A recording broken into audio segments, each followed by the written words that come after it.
Hello, friends. This is Chandrakant from Akulmach Technologies, and today is a bright Monday morning here in India. It's quite sunny, and the rain and the gloom has become thing of the past. So, with this positive word, let me invite my friend from London, Mr. Naval Gund. Good morning, CK. Good morning, everybody. Yes, your seasons are changing, and so are ours. I've got a sweater on, as you can see. It's pretty chilly over here now. So, heating's on, sweater's on, and we're into a new season. American elections this week. So, we'll see what happens over there. And unfortunately, the weekend, one of my idols passed away. Quite a sad event, really. Sean Connery, or as most people will know him as James Bond, the original James Bond. Well, I have one word to describe this: bond is broken. And Bond is broken. Very true. Very true. He certainly did. He certainly did set the tone, and it was very, tongue in cheek. Somewhat misogyny was going on in that era, which was, if you like, acceptable at that time, if the word acceptable can be used. But he certainly did set the tone, and it was very tongue in cheek. And we saw new gadgets from Q, and we've seen rapid change actually, and we've seen many other people try to take the role on. Daniel Craig, as we know, is doing his last films now, so I suppose we're all going to see who's going to be the next Bond. Maybe it'll be a woman like Doctor Who. Doctor Who was the current Doctor Who's a female, so you never know. You never know. maybe the black guy. Yes, could be. Could be. As I say, you never know. It's about time we sort of mixed it up a bit. And I suppose it's interesting because this month as well is International Vegan Month. Did you know that? Well, I have been vegan for last 20 years, so it is. Well, that's another opportunity to again change things up. And vegan, in their sense, means somewhat more than just eating vegan. It's about practicing vegan behavior, lifestyle. Um, but could be a huge change for people. So the question we've got for people this week is: are you ready for change? Are you prepared to change? We all want change, don't we? We don't want things to stay as they are. I mean, if you ask anyone, if you put your head out the window and says, who wants change? I'm sure everyone would put their hand up and say, yes, please. But then if you ask the next question, who wants to change? Who's prepared to change? In other words, are you prepared to change? The answer to that question will be, not sure about that. Oh, no, I'm quite happy where I am. Thank you very much. Then when you ask the next question, who's going to lead this change then?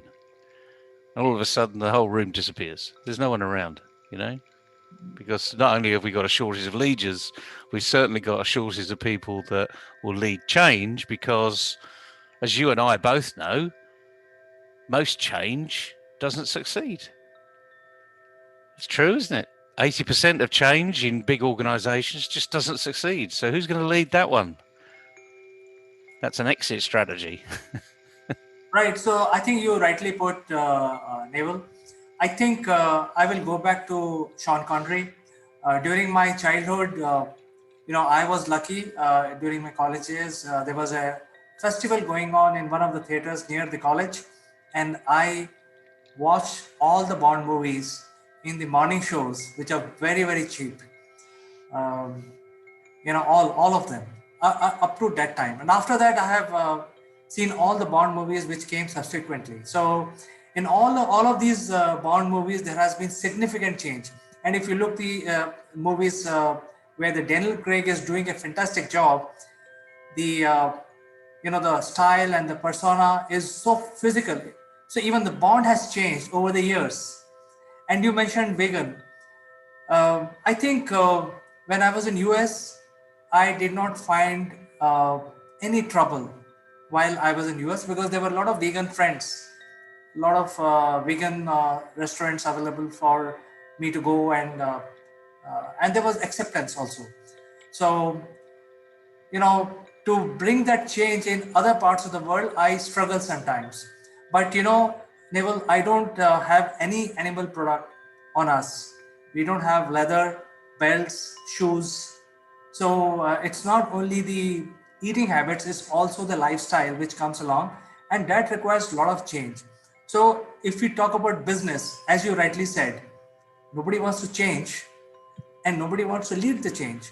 And that is where the concept of risk management comes in, where the change manager has to incorporate the risk associated with every change and then make the changes which are appropriate so that you succeed. And as you rightly said, if you just change without any risk management, the chances are the organization will fail. But if you do a subsequent risk management and change towards positive, I think that likelihood of positive change is very, very high. Yeah, you're absolutely right. I mean, as you say, it's a bit of risk management, but like anything else, we've got to do any sort of change. We all want to improve. Everyone says they want to improve. They want to get better. But the interesting thing is, they don't actually know what they do. They don't know how they do it. They sort of know the process because it's repetition. I did this yesterday, I'm doing the same today, and I'll do the same tomorrow, and I'll do the same ad infinitum. But the question is, if you're not prepared to change, you're not going to improve. You might get, a small improvement just because something happens out there that you haven't really noticed. Someone says yes when you expect them to say no, and all of a sudden you've got a contract that you weren't expecting. But you don't know how you got it because it's the other person that made the decision, and then you turn around and say, oh, that was lucky. And each time you need to have that little bit of luck. Well, people that are really good at improving themselves and are really good at things actually know what they're doing. So let's just look at something. We talked about massive change in the film industry. Well, let's look about the massive change in another industry. In the Olympics, let's say a 100-meter runner. Although we may not acknowledge it, 30 years ago, the fastest runner in the world was running at a second slower than today's fastest 100-meter runner.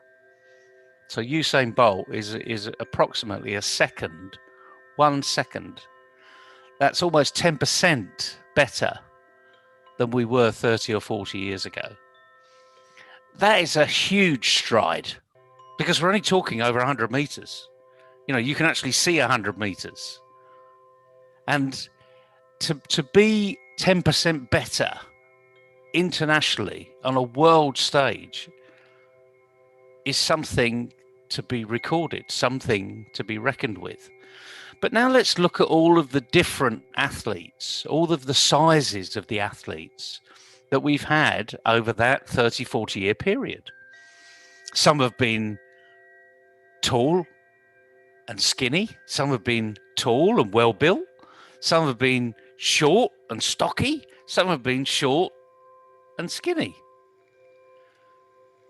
But they've all run 100 meters and they've all added to it. I mean, if you look at the physique of Usain Bolt and then look at the physique of the person that comes second,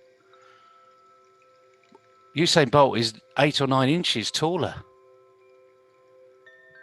The guy that came second is stockier, but he's only marginally slower than Usain Bolt. And who knows, the next person, I mean, the current fastest person in the world isn't getting to where Usain Bolt is, but they're shorter and stockier.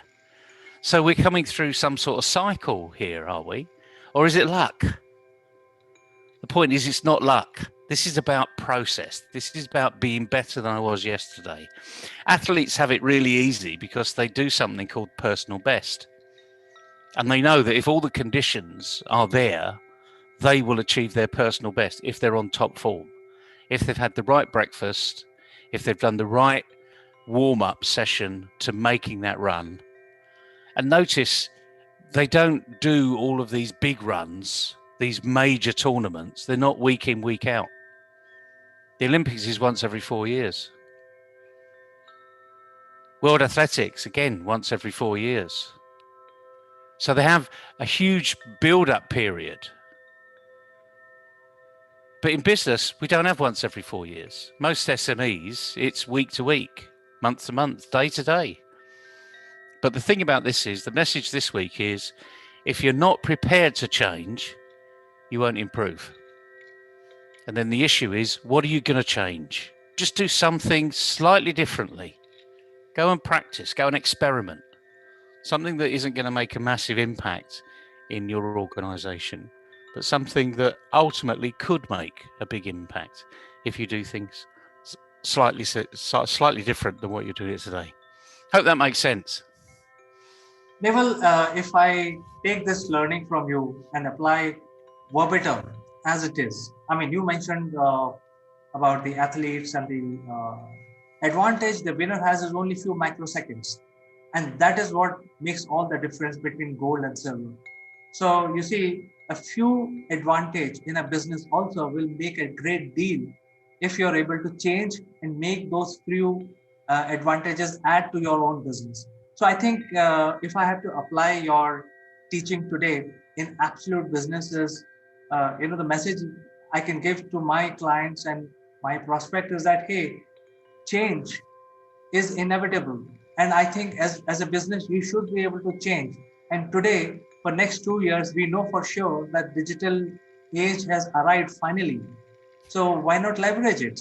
So I think that is one thing which the today's entrepreneurs who are waiting and watching, the message is very clear. I think you should embrace the digital age, change, leverage experience of people like us, myself and Neville and our colleagues. We can help you there.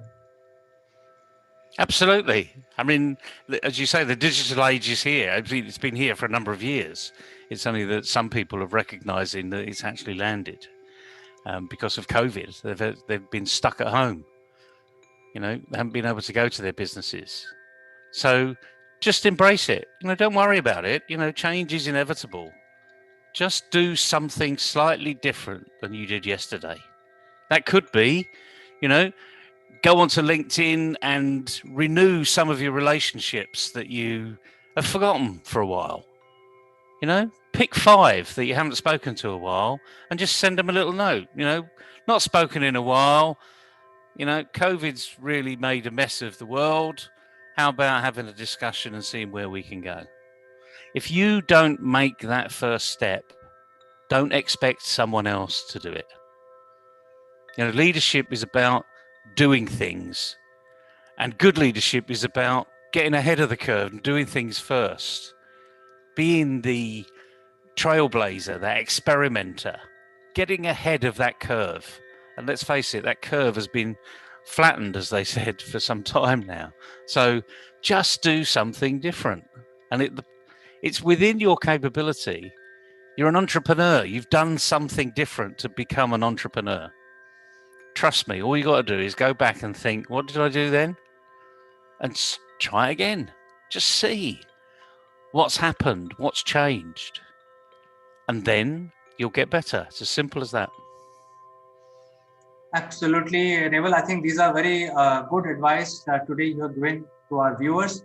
Uh, I think they can add little change to their lifestyle, the way they do business, the way they reach out their clients and prospects and employees and investors.